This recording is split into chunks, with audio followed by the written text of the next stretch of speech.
বিজেপির সংকল্পপত্রে মহিলাদের সংরক্ষণের পাশাপাশি মহিলাদের জন্য ৩,০০০ টাকা করে যে বিজেপি সরকার দেবে মাসে, অর্থাৎ প্রত্যেক মাসে, সে কথাও আজকে উল্লেখ করলেন অমিত শাহ। মাসের ১ থেকে ৫ তারিখের মধ্যে ব্যাংক অ্যাকাউন্টে ওই ৩,০০০ টাকা জমা পড়ে যাবে। বিজেপির সংকল্পপত্র প্রকাশ করে বলেন অমিত শাহ।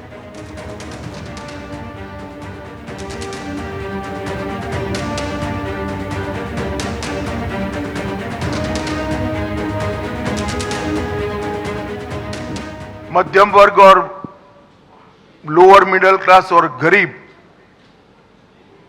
वो सभी में महिलाओं की हालत बहुत दयनीय हुई है। जब तक ये गड्ढा नहीं भरता है तब तक भारतीय जनता पार्टी की सरकार हर महीने 1 से 5 तारीख के अंदर 3,000 रुपया हर माता के बैंक अकाउंट में ट्रांसफर करेंगे। नरेंद्र मोदी जी की ढेर सारी केंद्र सरकार की योजनाएं राजनीतिक द्वेष के कारण और भ्रष्ट अनुपालना के कारण जो कंप्लीशन सर्टिफिकेट सबमिट करने की प्रोसीजर है वो न करने के कारण पश्चिम बंगाल में लागू नहीं हुई। आयुष्मान भारत समेत भारत सरकार की सभी योजनाओं को हम कंप्लीशन सर्टिफिकेट के साथ इंप्लीमेंट कर पूरे देश की तरह नरेंद्र मोदी जी का गरीब कल्याण का यज्ञ हम बंगाल में भी शुरू करेंगे।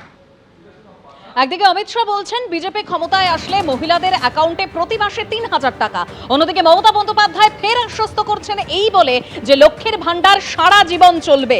বিজেপির মতো আমরা মিথ্যে কথা বলি না, ১৫ লাখ টাকা ব্যাংক অ্যাকাউন্টে দেওয়ার কথা বলেছিল, পেয়েছেন। কি বলেছেন মমতা বন্দ্যোপাধ্যায় শুনুন। আগামী দিন এই লক্ষ্মীর ভান্ডার সারা জীবন পাবেন আপনারা। আমরা বিজেপির মতো মিথ্যে কথা বলি না, আমরা যেটা বলি সেটা আমরা করি। ইলেকশনের সময় একরকম বলে, ভুলে গেছে বিজেপি পার্টি? আমোদি বাবু বলেনি 15 লাখ টাকা করে ব্যাংক অ্যাকাউন্টে দেবে? 1 পয়সাও কেউ পেয়েছেন? 2 কোটি বেকার ছেলে মেয়েদের চাকরি দেবে বছরে, কেউ পেয়েছেন? বলেছিলেন ব্ল্যাক মানি নিয়ে আসবে বলে নোটবন্দি করেছিল, আপনাদের টাকা কেড়ে নিয়েছিল, একটাও ব্ল্যাক মানি ফিরে এসেছে? আজকে গ্যাসের দাম কত, পেট্রোলের দাম কত, ডিজেলের দাম কত, ট্রেনে ভাড়া বেড়েছে কত, সব জিনিসের দাম বেড়েছে, শুধু মানুষের জীবনের দাম কমেছে। কোর্টে, মাঠে ময়দানে, টেলিভিশন স্টুডিওতে অনেকদিন ধরেই লড়াইটা করছেন। এবারই প্রথম ভোটের লড়াইয়ে তিনি। রাজারহাট গোপালপুরের বিজেপি প্রার্থী তরুণ জ্যোতি তিওয়ারি, পেশায় আইনজীবী, প্র্যাকটিস করেন কলকাতা হাইকোর্টে। 2009 সালে বিজেপিতে যোগ দেন তরুণ জ্যোতি। তারপর বিজেপির লিগ্যাল সেল এবং যুব মোর্চার নেতৃত্বে আসেন। 2022 সাল থেকে বিজেপির লিগ্যাল সেলের কো-কনভেনার তরুণ জ্যোতি তিওয়ারি। টেলিভিশনের পর্দায় বিজেপির চেনা মুখ তিনি। তাকেই এবার রাজারহাট গোপালপুরের প্রার্থী করেছে বিজেপি। আমার লড়াই মুখের বিরুদ্ধে, মুখোশের বিরুদ্ধে নয়। অদিতি মুন্সি জাস্ট একটা মুখোশ। অদিতি মুন্সির মুখের আড়ালে যে লুকিয়ে আছে দেবরাজ চক্রবর্তী, সে হলো আসল মুখ। অদিতি মুন্সির মুখটাকে সামনে রেখে যাবতীয় দুর্নীতি, সিন্ডিকেট রাজ, কালোবাজারি, টর্চার, লুট, কাটমানি, যাবতীয় কাজ করে বেড়ায় দেবরাজ চক্রবর্তী।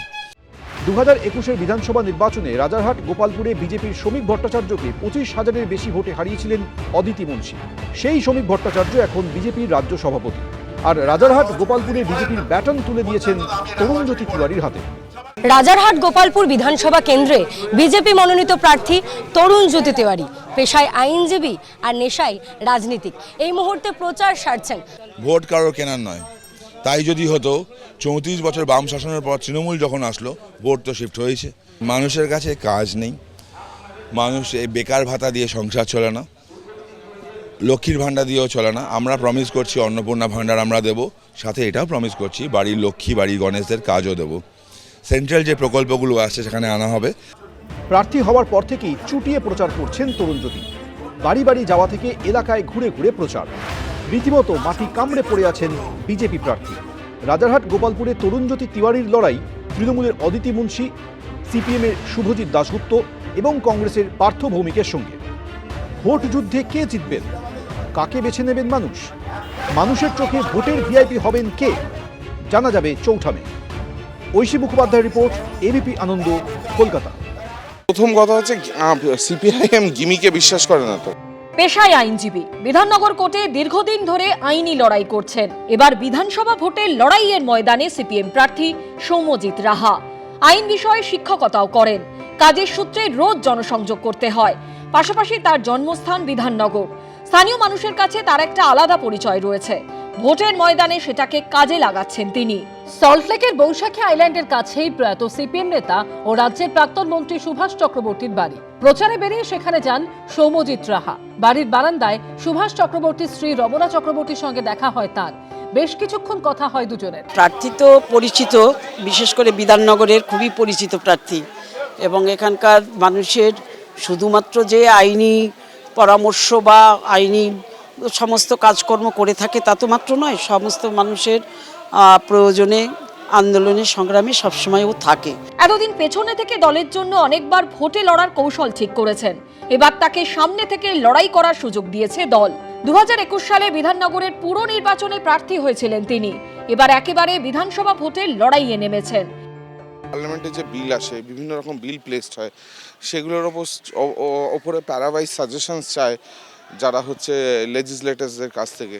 সেইগুলো তো আরও এফেক্টিভ পার্টিসিপেশন, এই ডিবেটগুলো মোস্ট ক্ষেত্রে তো আমরা দেখি ডিবেটগুলো ভীষণ রকম হচ্ছে এক প্রকার হচ্ছে হয়ে গেছে মানে কথা চালাচালির মতো। ওই বিধানসভা কেন্দ্রে হেভিওয়েট তৃণমূল প্রার্থী সুজিত বসু। তার প্রচারের আড়ম্বর চোখে পড়ার মতো। বিজেপি প্রার্থী শারদ মুখোপাধ্যায়ের মাছ নিয়ে প্রচারও নজর কেড়েছে। সিপিএম প্রার্থীর প্রচারে অবশ্য কোনো গিমিক নেই। পুরনো পন্থায় বিশ্বাসী তিনি। কখনো মিছিলে হাঁটছেন, কখনো মিছিল থেকে বেরিয়ে এসে জনসংযোগ করছেন। আমরা গিমিকে বিশ্বাস করি না। লোক all that glitters is not gold, এই কথাটাতে বিশ্বাস করি। চকচক হলেই হবে না, তার মধ্যে মেটেরিয়াল থাকতে হবে। মূল প্রতিপক্ষ হচ্ছে বিজেমূল। বিধাননগরে সিপিএম প্রার্থী সৌম্যজিৎ রাহার লড়াই তৃণমূলের প্রার্থী সুজিত বসু, বিজেপি প্রার্থী শারদ মুখোপাধ্যায়ের সঙ্গে। বিধাননগরবাসীর মন জয় করবে কে? চৌঠামে ফল ঘোষণার দিন মিলবে সব উত্তর। অরিত্রিক ভট্টাচার্য, এবিপি আনন্দ, কলকাতা। এবিপি আনন্দ, এগিয়ে থাকে, এগিয়ে রাখে।